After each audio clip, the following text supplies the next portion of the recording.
죄란 무엇인가? 일반적으로 법을 어긴 거죠. 그리고 이 법이란 사람이 만든 거죠.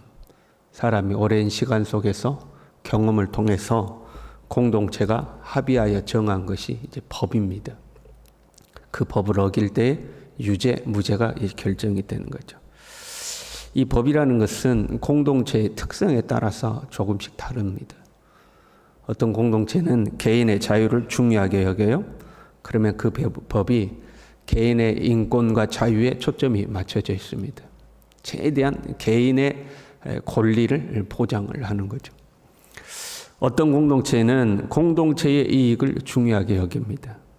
그러면 개인의 자유와 인권이 좀 침해를 받더라도 국가나 사회나 공동체의 이익이 우선이 되는 거죠.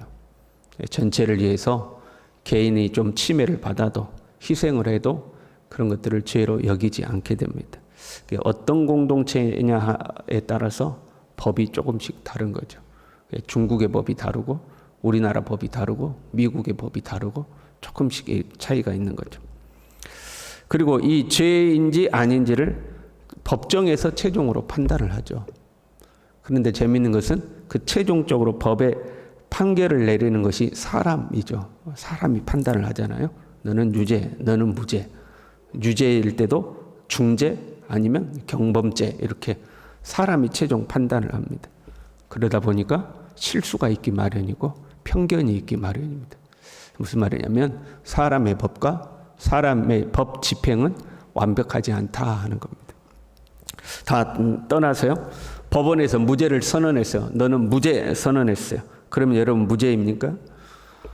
남편과 아내가 갈등이 생겼어요. 가만 보니까 남편이 아내 몰래 못된 짓을 하는 것 같아요.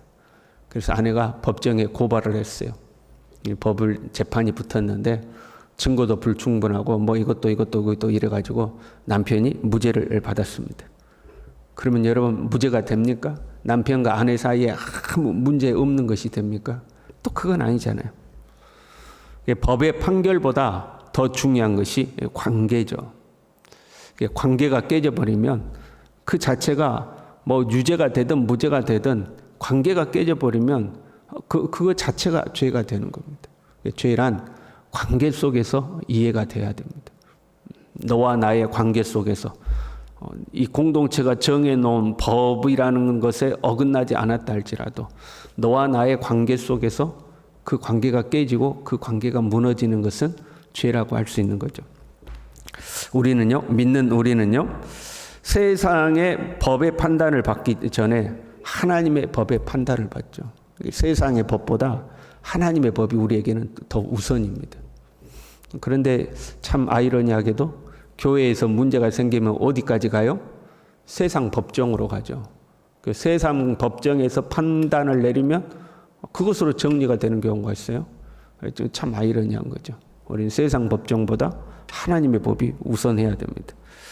그리고 이것 또한 더 나아가서 하나님의 법정 앞에 서기 전에 하나님과의 관계가 깨지면 그것이 곧 법입니다. 법정에 갈 것도 없어요. 하나님과 관계가 깨졌다. 그 자체가 죄가 되는 거죠. 죄란 관계 속에서 이해가 돼야 되는 거예요. 세상 사람들은 어떻든지 간에 우리는 그렇다 이 말이에요. 지금 교회 안에 영지주의자들이 침투했어요. 영지주의라는 크게 두 분파로 나뉜다고 그랬죠.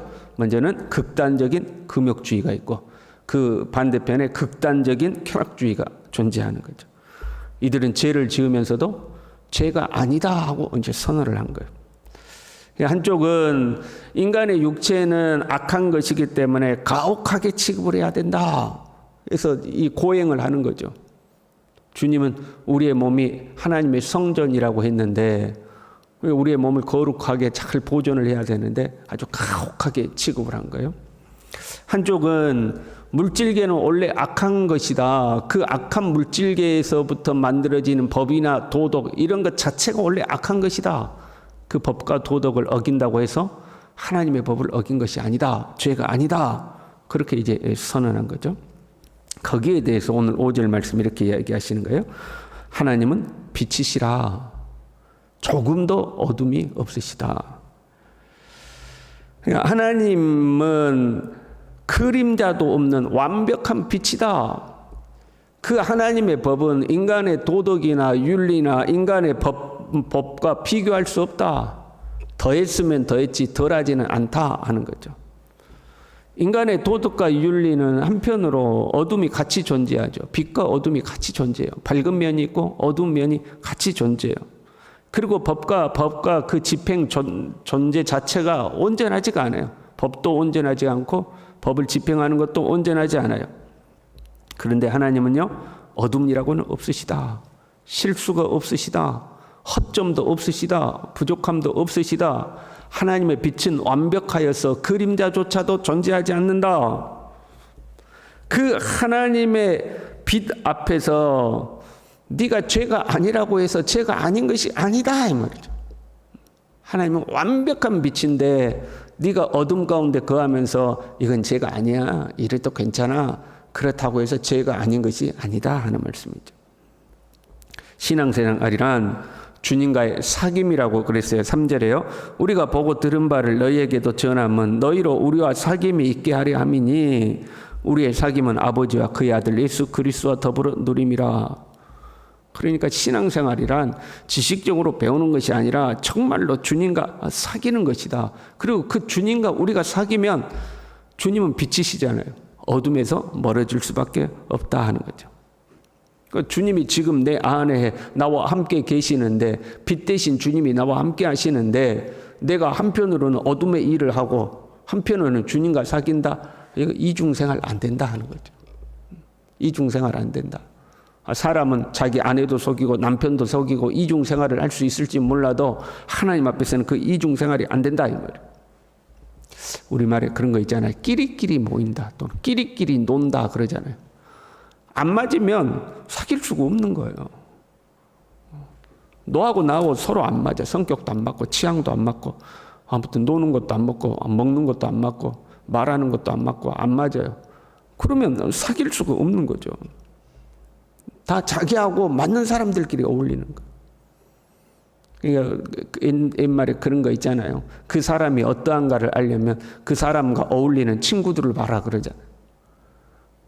내가 잘 어울리고 내가 모이면 편하고 내가 모이면 재밌고 내가 모이면 즐기는 그 무리가 곧 나의 수준을 나타내는 거죠. 아, 저 사람은 저렇게 모이는 것이 재밌구나. 저 사람들하고 어울리는 것이 편하구나. 그럼 그것이 그 사람 수준인 거죠. 근데 어둠의 일을 하는 사람은 어둠의 일과 모여야 편하고 즐거운 거예요. 빛 대신 주님과 사귀려면 빛 가운데 거해야 빛 대신 주님과 사귈 수가 있는 거죠. 그래서 7절에요.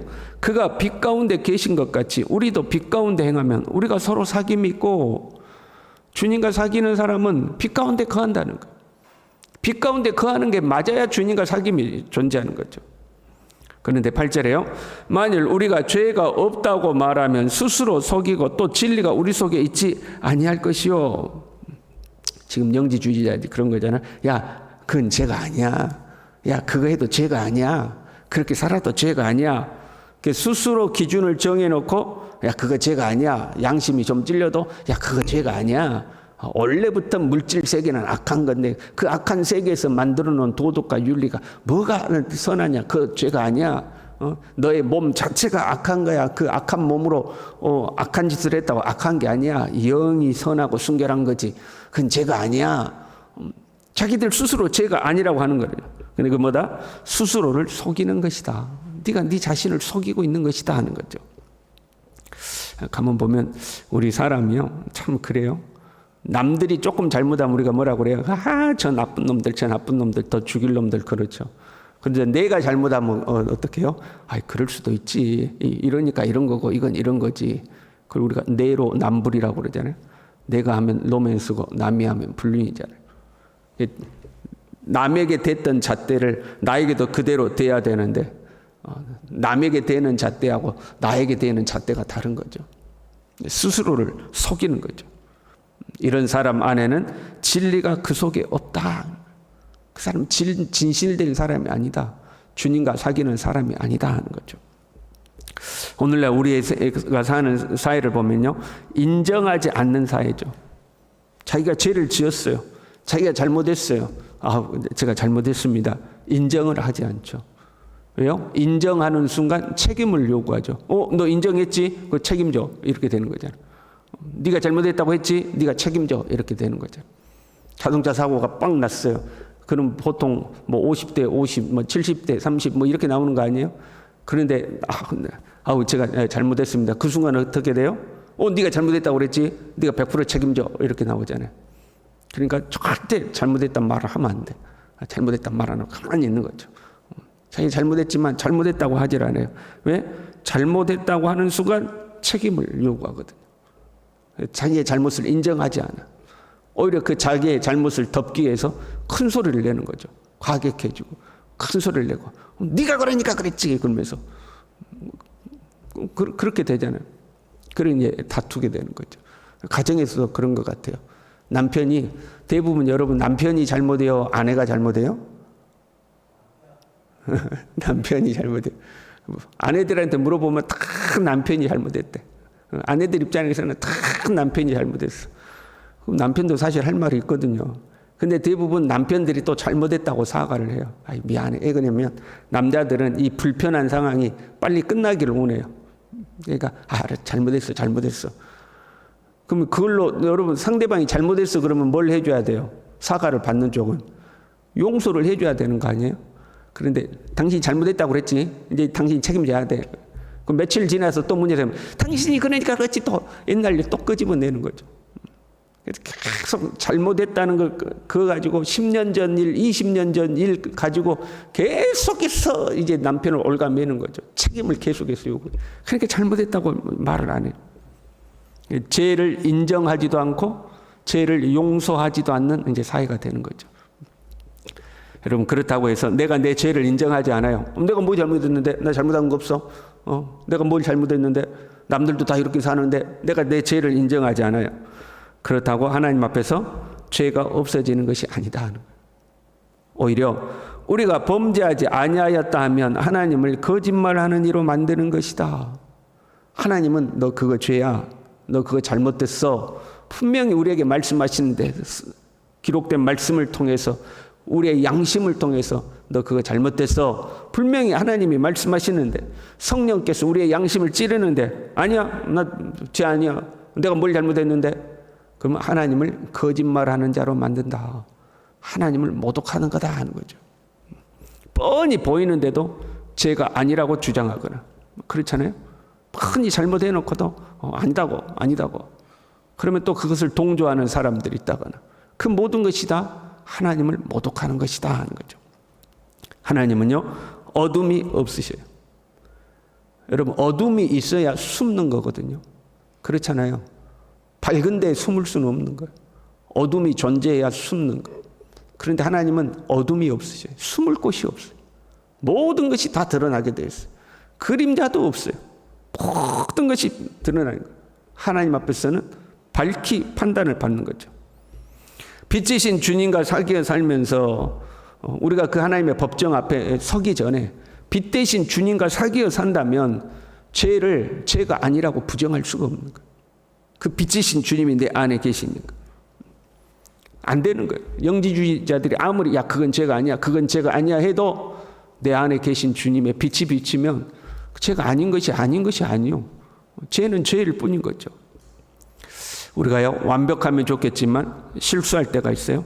그러면 우리는 어떻게 돼요? 죄를 인정해야 되는 거죠. 우리가 우리 죄를 자백하면요 그는 미쁘시고 의로우사 우리 죄를 사하시며 우리를 모든 불의에서 깨끗하게 하실 것이다. 주님 제가 잘못했습니다 하면 주님이 우리를 용서하시는 거예요. 그리고 그런 과정을 통해서 우리는 더 거룩해지고 더 깨끗해지는 거죠. 자신의 죄를 인정하고 주님께 고백하고 주님께 용서를 받고 하는 그 과정을 통해서 우리는 점점 성숙해지는 거죠. 주님과 점점 더 가까워지는 거죠. 그런데 아니야 이건 죄가 아니야 뭐 이럴 수도 있는 거지. 그럴수록 주님과 점점 멀어지는 거죠. 주님과 사귐이 없다 이 말이죠. 저와 여러분이 갈수록 주님과 더 깊이 사귈 수 있길 바랍니다. 주님과 더 깊이 사귀고 주님이 빛이신 것처럼 우리도 빛 가운데 거하고 불의한 세상에 물들지 아니하고 거룩한 백성으로 살아갈 수 있기를 바랍니다. 기도하겠습니다. 하나님 아버지 빛으로 우리 가운데 오심에 감사를 드립니다. 주님과 더 깊이 사귀기를 원합니다. 주님과 더 동행하기를 원합니다. 주님이 내 안에, 내가 주님 안에 거하면서 빛 대신 주님을 닮아가기를 원합니다. 주님의 빛이 비춰올 때에 우리의 부족함과 연약함을 겸손히 인정하게 하시고 주님께 고백하게 하시고 주님이 우리를 깨끗하게 하시면 더욱더 주님께 가까이 나아가고 주님 닮아가고 우리의 평생을 주님과 함께 살아갈 수 있도록 우리 모두를 붙들어 주시옵소서. 예수님의 이름으로 기도 올리옵나이다. 아멘.